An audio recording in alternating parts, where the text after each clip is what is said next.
This is a vintage Singer ball bearing pinker. Singer part number is 121111, and this is the type that mounts to the presser foot shaft and is run by an operating machine. I have it hooked up to an antique hand crank, model 66, and just to show you how it goes, I've got a couple different pieces of fabric. I've got vinyl upholstery,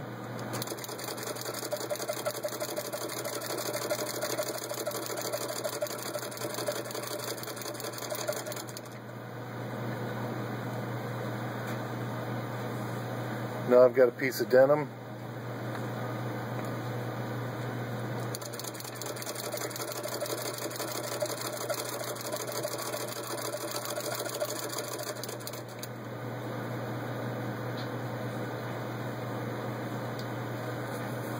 and then finally a piece of leather.